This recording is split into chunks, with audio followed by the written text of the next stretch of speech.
Hey everybody, welcome back to James Draws Everything, drawing every country in the world's flag. And today, I'm excited. I'm always excited, but today I'm a little bit more excited, just a little bit more than usual, because we're doing a country that is on the James Draws Everything countries to watch list going forward.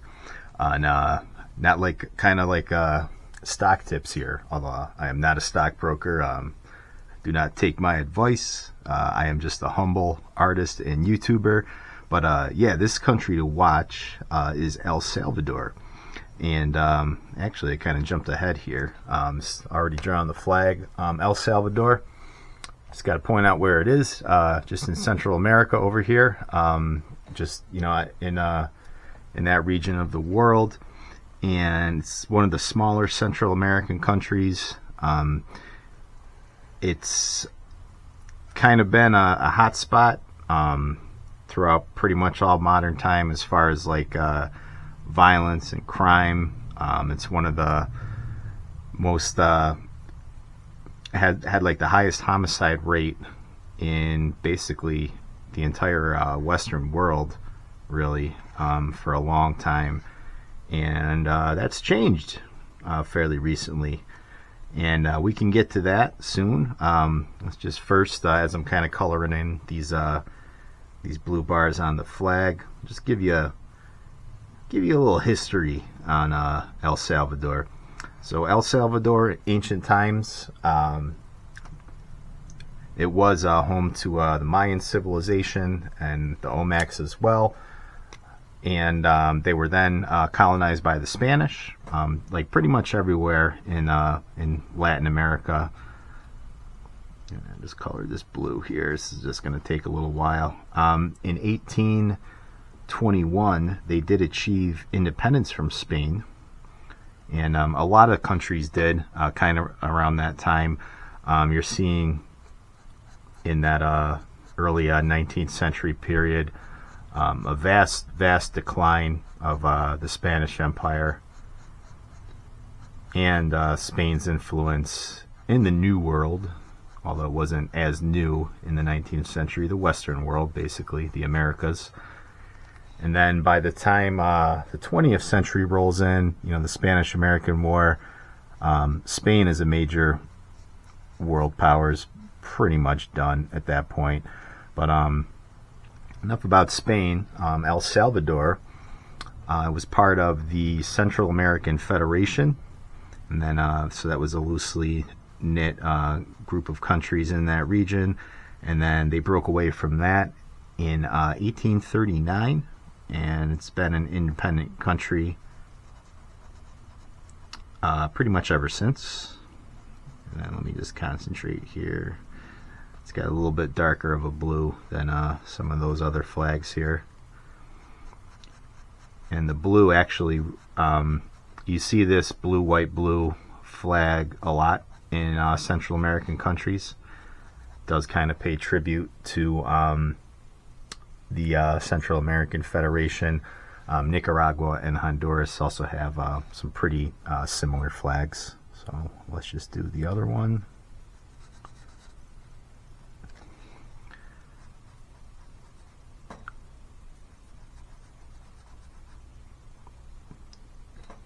Yeah, and it's kind of like a grayish sort of blue on this one.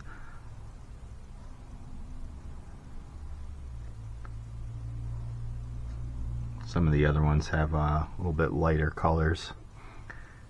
And yeah, since independence, El Salvador has had a rocky road, to put it lightly.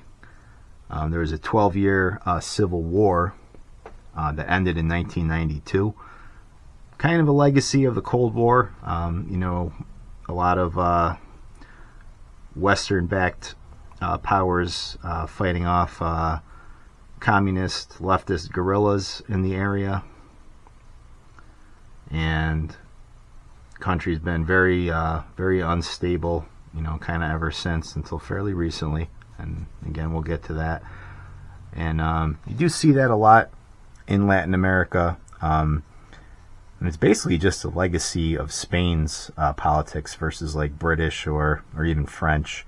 A lot of the countries that had a heavy Spanish influence and presence or colonization or whatever you want to call it, they tend to lean towards strongmen. You know, it's much different than like the British system, you know, with like rule of law and checks and balances and things like that, and even the French system to an extent, although France does kind of tend to lean towards strongmen, mostly in like, you know, their colonies and whatnot. But yeah, so you know, MS-13, that's from El Salvador. You probably always hear about them. Pretty serious gang, not one to mess with. And yeah, it's you know, it's always kind of front and center with like the drug trade, and then, you know, with CIA's involvement and whatnot. You can take that as you may, you know, the drug stuff. But yeah, as far as the citizens of El Salvador go, you know, unfortunately for them, always made it not a very great place to live for a lot of its history.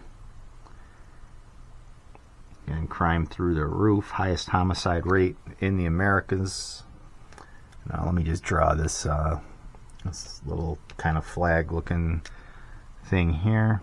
So yeah, it's got like a little triangle in the middle, and there's little blue flags coming off of that. And then yeah, it's getting pretty detailed here. It's kind of got like a little yellow eye looking thing in the center, a little red dot, and it's got those little kind of olive branch looking things on the side. And this is the national coat of arms, by the way, based on the former flag again of the Central American Federation. So let me just see if I got to do anything else to this flag real quick. It's got like a little emblem up top here. We'll just give that a little bit more green on the bottom, a little bit more of them leafy greens, and then that logo comes down a little bit more. And then, because I'm drawing so small, guys, I can't write this, but it says República de El Salvador en la América Central, going all around. Okay, so the Republic of El Salvador in Central America. So just pretend I'm writing that. If I had more space, I could write it out, but we're limited, right? James draws everything. We draw small, we draw quick and to the point. You know what it says. All right, so as I'm kind of finishing up this flag here, in 2019, and this is where modern El Salvador kind of comes into play, the one that I'm interested in. This guy, Nayib Bukele, gets elected. And Bukele's got actually kind of an interesting background. His parents, I believe, are Palestinian Christians. So I'm almost positive. You can check me in the comments if I'm wrong, but I'm pretty sure he was born in El Salvador, but his parents were not. I believe they were born in Palestine. Either way, he is of Palestinian descent. He ran on an anti-crime ticket, you know, kind of like you know, Nixon did in 68 when he got elected, 68, 69, I forget. But yeah, and he won in a very big landslide with his New Ideas Party, and basically just threw all the gang members in jail. And El Salvador's crime rate dropped overnight. So, you know, it is proof that it can be done as long as you have the right people in power. And of course, you know, when he did that, it got all sorts of cries of, oh, you're taking away their rights, because he locked up gang members. So the quote-unquote international community that you've heard me talk about many times on this channel, Amnesty International, organizations like that, they don't like Bukele's El Salvador, right? Because, they're taking away human rights. But El Salvadorans definitely like him. He won a massive landslide in re-election, 83% of the vote, I believe, and he's doing a lot of cool stuff. Made tax rates and everything, and as far as like corporate tax and whatnot, made it very, very easy to do business in El Salvador. And he's introduced Bitcoin as legal tender, eliminated malaria, and that almost doesn't even really get talked about. But yeah, locked up crime, and he's fighting for his country. That's it's not hard, but a lot of leaders and quote unquote international community members, they don't really like that. So that's the flag of El Salvador. And just because I'm in a good mood today, but I'm always in a good mood, but because I'm doing El Salvador, I'm in even better of a mood. We're going to give you a little bonus content. We're going to draw Mr. Bukele. And just before, I think I pretty much said what the flag means. The blue is for the Pacific and the Caribbean Oceans. The white in the middle stands for the land, peace, and prosperity. And again, mimics the flag of the Central American Federation. All right, so let's get down to business here. I'll give you a quick Bukele drawing because, again, El Salvador is on the James Draws Everything Countries to Watch list for the future. I think they're doing great. I don't care what the international community says. El Salvador is a place that I wouldn't be caught dead in 10 years ago. Well, I would be caught dead there because they'd probably kill me for no reason. You know what I mean. But now I would actually really like to go there. So he's kind of one of the young up-and-comers in the world. I believe, it's actually kind of interesting because we drew Traore before in, Burkina Faso. And Traore was very, very young. Traore's, what did I say he was? He's like mid-30s, something like that. I think Bukele is barely 40 years old, so he's a very, very young leader as well. So he also, I think they did something where like he kind of sort of eliminated the clause for re-election, which... hey, whatever, it's like, oh, that's unconstitutional or this or that, but he's getting the job done. And if your country doesn't operate under law and order anyway, then why bring that out? Why use that as an argument? So again, it's that's one of those international community talking points that they always love to bring up, and then they never follow it though on their own. They just like to use it when they don't get their way. So Bukele, he's got very, very dark features, and he is a Palestinian, or of Palestinian descent. He's got a nice beard game, too. This guy always looks dapper as hell when he makes public appearances. And so we'll just kind of draw where his hairline starts. And I think I'm just going to do this in a little pen and ink. Give you a pen and ink, James Draws Everything. Alright, so there's that, and then trying to think, how about we'll use the 0.3 to get our details in here. So got a bit of a schnoz on this guy. He's got a big nose. So let's start with that in the middle of his face, and then his eyebrows, very dark.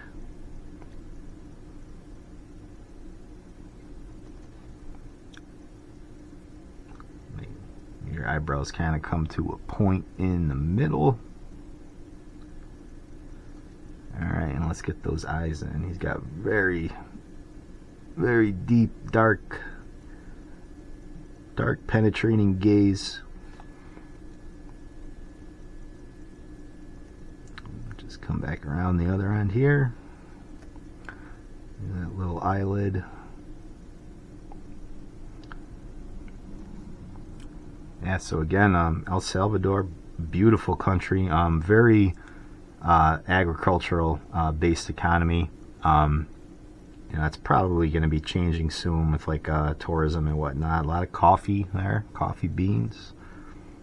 So it is a place I'd like to check out. The weather's beautiful.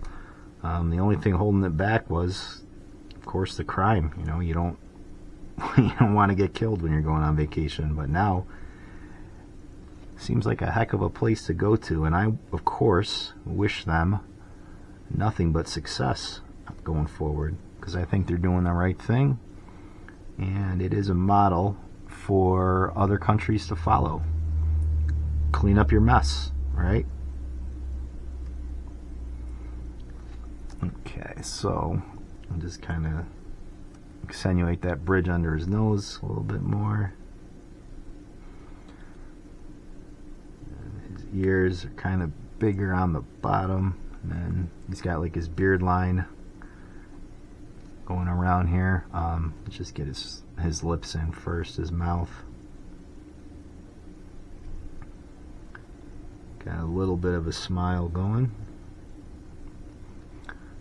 And El Salvador as well, during the Civil War period, of course, anytime you have massive civil unrest, civil war, you end up with a lot of emigration. And I think at one point El Salvador had like the highest amount of immigrants, El Salvadoran immigrants in the United States as far as their expat population.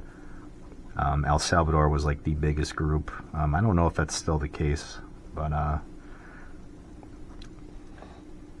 yeah, you also hear a lot of stuff kind of coming from like the Trump campaign lately about kind of attacking him a little bit, which you would think is odd because, you know, they're both kind of similar in policy and whatnot to a certain extent. But yeah, he's saying, you know, don't send him here. We don't want MS-13 here. And I don't know what to think of that. I think most of it's just a lot of chest beating, a lot of rhetoric, because we don't always know what's exactly going on behind the scenes. And if he is doing that, just sending them here instead of putting them in jails, then yeah, that is a problem, because we don't want your criminals. But again, politicians, they're never 100% on the same page, right? So who knows what's the full story is there. I still wish them nothing but the best. But yeah, we don't want them in this country, the bad ones, the MS-13 ones. Because that is a serious gang, man, MS-13. So you do have to pretty much kill somebody to get into the gang, and very evil. A terror on their own population. So, and again, Bukele won a massive landslide, like 83%. That's impossible. Like, could you imagine anybody in the United States, like the way the political climate is now, gaining 83% of the vote? That would never happen. So props to Bukele there for that. He is popular. Not popular with the international community, but popular with his own people, and that's all that matters. Screw the international community. Alright, and I'm only going to cut the drawing off at his collar here. And Bukele actually kind of looks like somebody I know, like almost an identical twin, Italian guy. But yeah, I won't call them out, but I've never seen them two in the same place at the same time. So, alright, so there's, bring that to a point a little bit, and then we'll just kind of get his facial hair in here. Again, solid beard game. Looks like kind of dude who would be fun to talk to at the cigar bar. I'd like to talk to Bukele, right? I'm sure he's got some very interesting stories. And as far as what I know too, the guy actually, he's not like you know, like your typical like pampered politician from that class. He was a fairly bright guy. I forget what university he went to, but he was a business owner too. And God, I should have did my homework, but yeah, I forgot exactly what he did. But yeah, so he has private sector experience, real world experience, and you know, on the James Draws Everything report card that we like to give, real world experience is that's a big plus If you get that, you're gonna get a much higher report card score than if you've just been mooching off politics your entire life. So good on him there. You know, if you actually ran a business that helps you run a country's economy, you know, an entire country, you got to have some kind of business sense if you're going to be the head of major economic decisions that affect millions of people. Got to have a little bit of know-how, right? Yeah, he's got, his hairline is almost too perfect, you know, and I said he's about 40. I don't know if he just has good genes, but he got some Just for Men going on there. Well, not for sure, but not a single gray on this guy. He must have good people looking out for him. All right, so let's just make those eyes a lot darker, and then this is kind of a shadow under where his eyebrow is. And then let me just, because these are kind of screwing with me right now, let me just remove those pencil lines so you can see a little bit better what I'm doing here, what I got to touch up, what I got to leave be. Okay, and I see a couple little things I could do. Just give a little bit of accent to his forehead there, and his teeth, a little smile. Okay, and we can probably shadow under that eye as well, just a little bit. And then just kind of work in just a little bit of contours, and we'll call it a day after that. Remember, I don't draw underneath the eye. Underneath the eye is always kind of the lightest part, so you can draw like the bags that go under the eyes, but I leave the actual line blank. So yeah, that'll draw more attention to how the light actually hits it. And just pull a little widow's peak out of there. And I don't know, I think I'm pretty much done. Let's just see.